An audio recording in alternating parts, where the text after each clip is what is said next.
Cassie had been stabbed approximately 30 times, of which 12 had resulted in wounds that could have been what killed her. With so many, it was impossible to know which of them it was. Hello and welcome, I hope you are well. My name is Gabby and today's video involves the murder of Cassie Jo Stoddart. Cassie Jo Stoddart was 16 years old and a junior at Pocatello High School in Pocatello, Idaho, when she was hired by her aunt and uncle Allison and Frank Contreras to look after their house, 2 dogs and 3 cats while they were out of town for the weekend. So on Friday the 22nd of September 2006, Cassie's mother picked her and her boyfriend Matt Beckham up from school at around 3:45 p.m. and dropped them both off at Cassie's aunt and uncle's house on Whispering Cliffs Drive.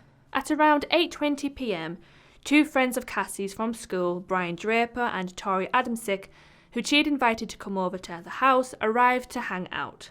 Cassie gave the boys a tour of the house, including the basement, before the 4 of them settled down in the living room to watch Kill Bill Volume 2. At around 9, Cassie's mother phoned to check in and Cassie told her that they were just watching movies and that she'd call her the next day. Almost half an hour later, Brian and Torey left, saying that they were going to go see a movie, even though the one they were watching at the house hadn't finished yet. Sometime later, there was a noise from the basement, followed by the power going out in the house. Neither Cassie or Matt went to investigate, and after a few minutes, the power came back on. Matt later recalled that he noticed one of the dogs standing at the top of the basement stairs, periodically barking and growling. As Cassie was understandably unnerved by the strange goings-on, Matt phoned his mother to ask if he could stay there overnight to keep her company. His mother refused and instead suggested that Cassie stay at their house for the night and get a lift back to Whispering Cliffs Drive in the morning. However, Cassie declined the offer as she felt that it was her responsibility to stay and look after the animals. Matt's mother picked him up to take him home shortly after. At around midnight, he phoned Cassie from his house but got no answer. The next day, Cassie's mother didn't receive the promised phone call from her daughter. On Sunday, the 24th of September, 2 days after anyone last saw Cassie, her aunt and uncle came home to a horrifying sight. The dispatcher who handled the resulting 911 call heard someone wailing in the background as a woman frantically told them, "There's a dead girl on my floor, she's missing a finger." Idaho State Police Lieutenant Robert Rausch rushed to the scene where he found Cassie lying on the floor with lots of blood everywhere. Police Captain John Gansk later said that looking at the scene, it was clear Cassie put up an extreme fight. She fought for her life. The post-mortem examination revealed that Cassie had been stabbed approximately 30 times, of which 12 had resulted in wounds that could have been what killed her. With so many, it was impossible to know which of them it was. No murder weapon was found at the crime scene, and there were no signs of forced entry, nor was there a clear motive, Cassie being a well-liked 16-year-old high school student. Initially, the police suspected Matt of being the murderer, since as far as they knew, he was the last person to have seen her alive, but when he took a polygraph test, he passed with flying colours. He also mentioned while being questioned that Brian and Torey had also been at the house that evening. When questioned about that night, both Brian and Torey claimed that they'd been at the movies. However, neither of them could describe what the movie they'd seen had been about. Additionally, an employee at the movie theatre, who also went to school with them, said with certainty that neither of them had been there that night. When confronted, Brian admitted that he and Torey hadn't been at the movies and said that they'd been out breaking into cars.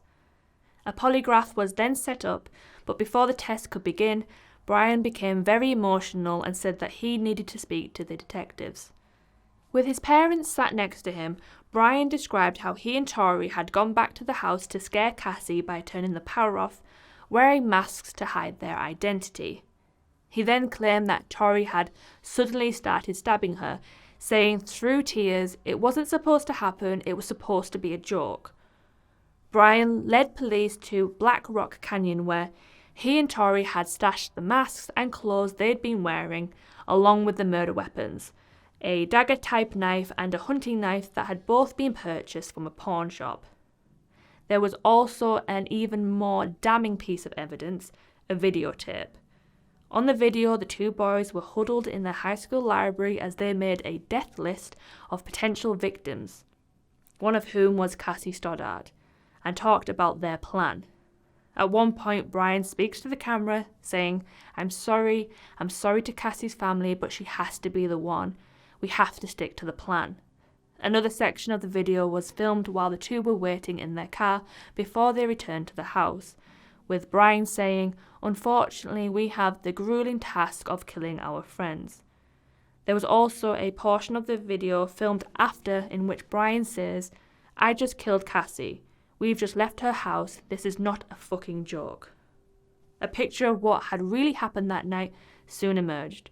When Cassie had given the boys a tour of her aunt and uncle's house, Brian had taken the opportunity to unlock the basement door so that he and Torey could later re-enter undetected. Sometime after leaving the house, they returned to the area, parked down the street, and after donning dark clothing, gloves and white masks, quietly re-entered the house while Cassie and Matt were watching TV upstairs in the living room.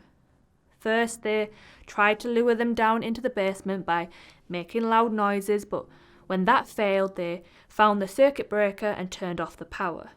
When that also failed to get either of their targets to go down to the basement, they switched some of the lights back on.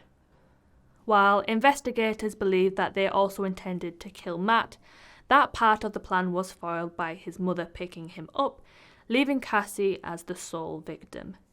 After they heard Matt leave, they again switched off the light at the circuit breaker to try and get Cassie to come downstairs, but she didn't.